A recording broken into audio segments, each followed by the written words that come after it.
live broadcast.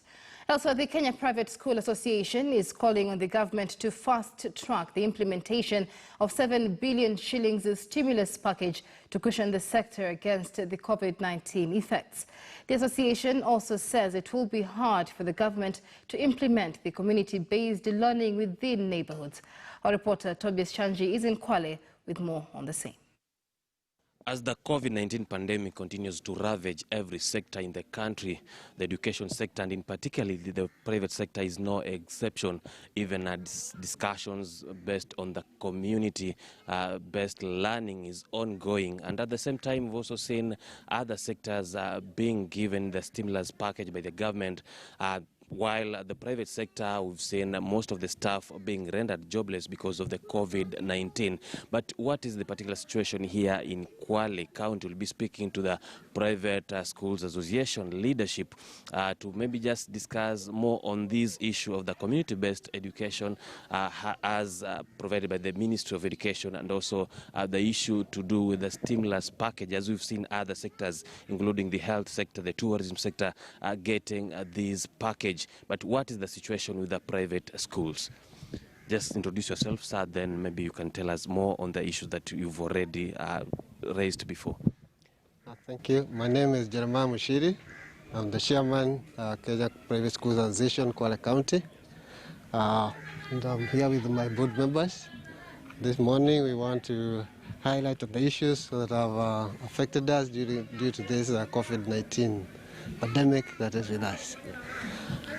First, we want to thank the government for the support that is giving to our association, looking at the point that our minister has promised to work on the stimulus package that will assist our sector, just like in the other sectors that have been promised.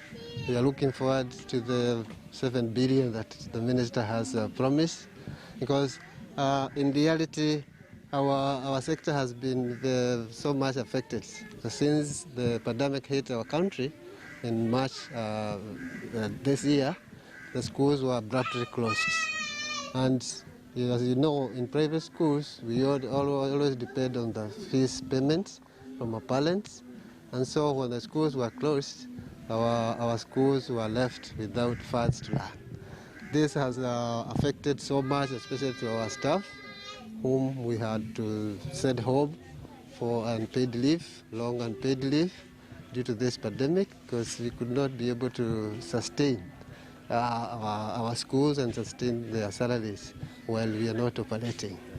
So we are really pleading the government, as they have promised, to fast track this promise of 7 billion, so that it can be shared among our members, and this will help us to sustain our schools and to prepare even for the reopening that we are looking forward to.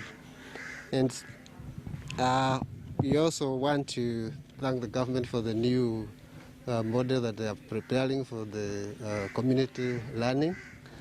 This is a good idea because, as we all know, our children have been out at home, and there are so many things that have affected them, and especially here in our Kwale County, whereby we are in a touristic resort, and you can imagine the many vices that our children are facing. Some will find them, they're going to the beach. If the schools are not reopened soon or such programs are not put in place, our children are going to be so much affected.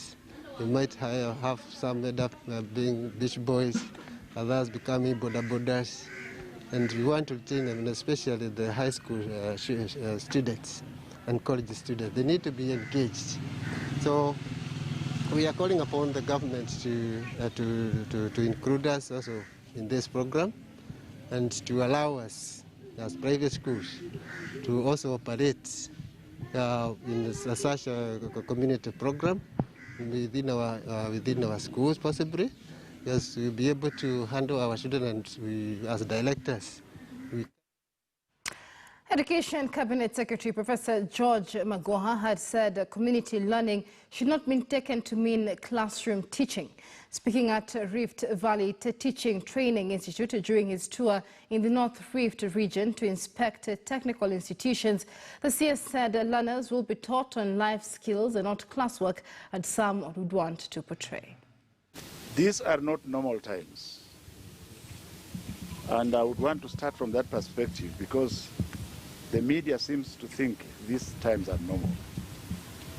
The problem that we are inundated with at this particular time is global. And it is global to an extent that we have a novel virus whose behavior nobody understands.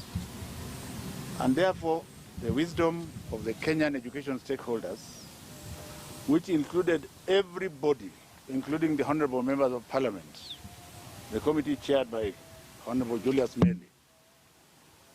It's now Mutua. The committee which was chaired by Honorable Julius Meli. Yes. The point